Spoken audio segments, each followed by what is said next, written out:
ምዕራፍ 3 መጋረጃውና ዝምታው። በጎልጎታ ጥልቅና አስፈሪ ጠጥታ ወድቋል። ኢየሱስ ክርስቶስ የመጨረሻውን እስትንፋስ በተነፈሰባት ቅጽበት ምድር ከነ ቬሮኒካ ጉልበት በታች ተንቀጠቀጠች። ኃይለኛ ነፋስ ኮረብታውን ቀደደው።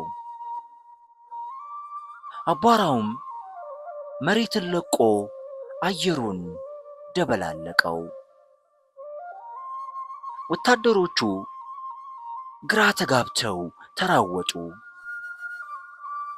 ከመካከላቸው አንዱ የሆነውን ሁሉ ካየ በኋላ በእውነት ይህ ሰው የእግዚአብሔር ልጅ ነበር አለ። ቬሮኒካ መንቀሳቀስ አልቻለችም። በመጋረጃዋ ፊቱን የጠረገችው ያ በደም የወዛ ያ ደግ ሰው፣ ያ ትሑት ሰው፣ ያ የፍቅርና የትዕግስት ጥግ አንገቱን ደፍቶ ዝም ብሎ መስቀል ላይ አየችው። ከጠቆረው ሰማይ ላይ ደም ከለበሰችው ጨረቃና የምትገባበት ጠፍቷት ከተሰወረችው ፀሐይ ጌታዋን መሸከም አቅቷት ከምትርደው መሬት በስተቀር ሌላው ሁሉም ጸጥ ረጭ ብሎ ነበር። የሆነውን ሁሉ ያዩ ልበ ደንዳናዎቹ የአይሁድ ካህናት አሁን እንኳን ሞቱን እርግጠኛ የሆኑ አይመስሉም።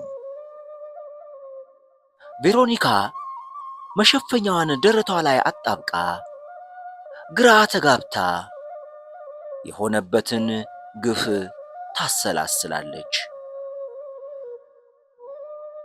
ኮረብታውን እየወደቀ እየተነሳ ሲጓዝ ተከትለዋለች።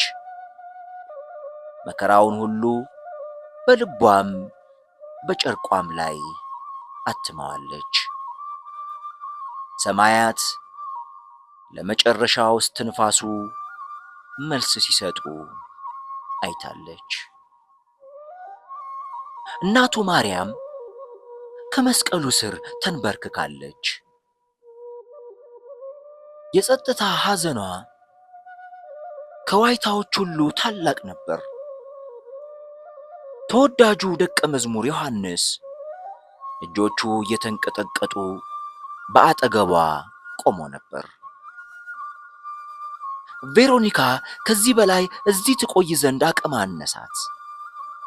ድካም የተሰማቸው እግሮቿ ሊሸከሟት እንዳልቻሉ ሲገባት ያንን ድቅድቅ ሐዘን ቀስ ብላ መሸሽ መረጠች። እናም እንደምንም አንገቷን ደፍታ መጋረጃዋን ይዛ ሸሸች። ከተማው በሐዘንና በተረበሸ መጋረጃ ተጋርዷል። ለወትሮ መራወጥ የሚበዛበት የኢየሩሳሌም ገበያም ጸጥ ብሏል። በሮች ተዘግተዋል። ከጀርባቸው ግን ሹክሹክታ ሞልቷቸው ነበር። ስለተቀደደው የቤተ መቅደስ መጋረጃ ወሬው በፍጥነት ተሰራጭቷል። ከሁሉ በላይ ደግሞ ሕዝቡን በጭንቀት በቤቱ የሰበሰበው አንዳንድ ሟቾች ከመቃብራቸው ተነስተው በጎዳናቸው ላይ መታየታቸው ነበር። ምናልባትም ለአንዳንዶች የቅርብ ዘመዶቻቸውም ሊሆኑ ይችላሉ። በመንገድና በሐዘን ብዛት የደከሙ እግሮቿን እየጎተተች የኢየሱስ ተከታይ ከነበረችው ሐና ከምትባል ጓደኛዋ ቤት ደረሰች። እንደ ሁሉም የሷን በር ተከርችሞ ነበር። ቬሮኒካ አንኳኳች። ከውስጥ የነበሩ ሰዎች በድንጋጤ ቆመው በሩ ላይ አፈጠጡ። እኔ ነኝ አለች እንደምንም። ሐና የጓደኛዋን ድምፅ እንደሰማች በፍጥነት በሩን ከፍታ ወደ ውስጥ ጎተተቻትና በሩን ዘግታ ተደግፋው ቆመች። አይኖቿም በእንባ እንደዋሉ ያሳብቃሉ። ቬሮኒካ አለች እዛው ሳትንቀሳቀስ። እዛ ነበርኩ አለች የሞት ሞቷን። በእጇም ላይ የነበረውን ጨርቅ ገለጠችው። የሻማው መብራት በምስሉ ላይ አበራ። የክርስቶስ ፊት በደም ታትሟል። ሐና አፏን ሸፈነች። እሱ ነው ብላ በሹክሹክታ ተናገረች። ቬሮኒካ ግን መናገር አልቻለችም። በሩ በድጋሜ ተንኳኳ። ሁሉም በፍርሃት እርስ በርስ ተያዩ። መጋረጃውን በፍጥነት ሰብስባ ደረቷ ላይ ለጠፈችው። የአርማትያሱ ዮሴፍ ነበር። ከመቃብር ይልቅ የጨፈገገውን ፊቱን ይዞ ወደ ውስጥ ገባ። ከመስቀሉ አውርደነዋል አለ ሁሉንም እያየ። እኔና ኒቆዲሞስ መቃብር አዘጋጅተናል። ሳይመሽ ልንቀብረው ይገባል። እመጣለሁ አለች ቬሮኒካ ወደ ዮሴፍ እየተጠጋች። መቃብሩ በዓለት ውስጥ ከተቀረጸ ከጸጥታው የአትክልት ስፍራ ውስጥ ነበር። ኒቆዲሞስና ዮሴፍ የኢየሱስን አስክሬን በፍታ ጠቀለሉት። የመጨረሻው ጨርቅ በፊቱ ላይ ሲቀመጥ ቬሮኒካ የሷ ጨርቅ ትዝ አላት። እዚህ ከመግነዙ ጋር ልትተወው አሰበችና መልሳ ተወችው። ይህ ጨርቅ ለመቃብር የታሰበ አልነበረም፣ ለሕያዋን የታሰበ እንጂ። ድንጋዩ ወደ ቦታው ተንከባለለ፣ መቃብሩም ታተመ። የሮማውያን ጠባቂዎች ቦታቸውን ወደ ውጭ ያዙ።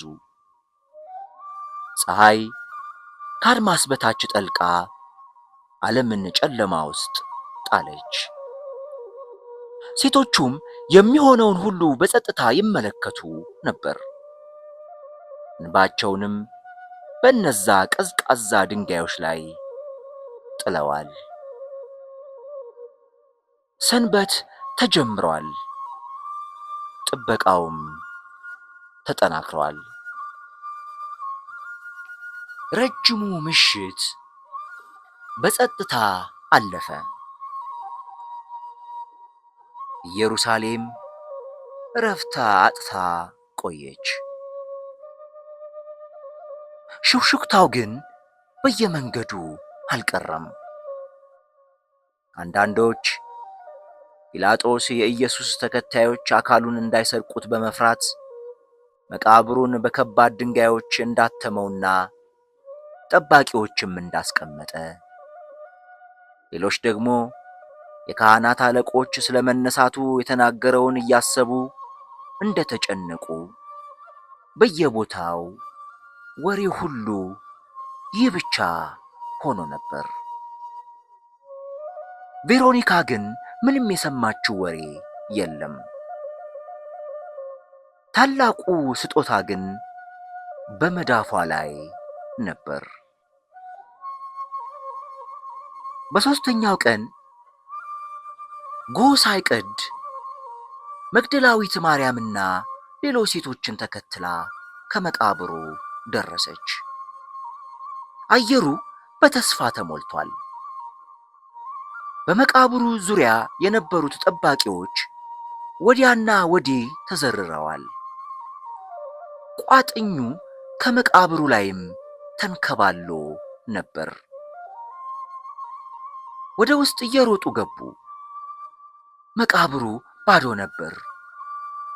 ድንገት ሕያውን ከሙታን መካከል ስለምን ትፈልጋላችሁ? አለ አንድ ፊቱ እንደ መብረቅ የሚያበራ ነጭ ልብስ የለበሰ። ቀጠለና እዚህ የለም፣ ተነስቷል። ሴቶቹ ተንበርክከው በደስታና በፍርሃት አለቀሱ። መግደላዊት ማርያም ጊዜ አላጠፋችም። ለጴጥሮስና ለሌሎቹ ለመናገር ወደፊት ሮጠች። ቬሮኒካ ልቧ እየመታ መጋረጃዋን ወደ ከንፈሯ ጫነች። እውነት ነበር። የተነገረው ሁሉ እውነት ነበር። እርሷ ያኔ በመከራው ጊዜ ፊቱን ጠርጋለታለች። ከእንግዲህ ግን ዳግመኛ መከራ የለበትም። አሁን በሕይወት አለ። ቬሮኒካ በኢየሩሳሌም አልቀረችም። ትንሣኤውን ከተመለከተች በኋላ ሕይወቷ ለዘላለም እንደተለወጠ አውቃለች። መሸፈኛዋ አሁን የተቀደሰ ቅርጽ ሆኗል። የክርስቶስ መከራና የድል ምልክት ሆኖ ከእርሷ ጋር ቀርቷል። አንዳንዶች ወደ ሮም ተጉዛ በንጉሠ ነገሥቱ ጢባሪዎስ ፊት ተሰቅሎና ሞቶ ስለተነሳው ሰው ያየችውን ሁሉ መስክራለች ይላሉ። ሌሎች ደግሞ የእግዚአብሔርን ፊት በጠረገችበት ቅጽበት ለሚሰሟት ሁሉ በመናገር ቀኖናዋን በጸጥታ አምልኮ አሳልፋለች ይላሉ። ክርስቶስን ያገኘችው በመከራው ወቅት በቀራንዮ መንገድ ላይ ነበር። አሁን ደግሞ በቀሪው ዘመኗ ስለ ክርስቶስ ትንሣኤ መስክራለች። ታሪኩ እዚህ ላይ ቢያልቅም የእሷ ታሪክ ግን ፈጽሞ አይረሳም። ተፈጸመ።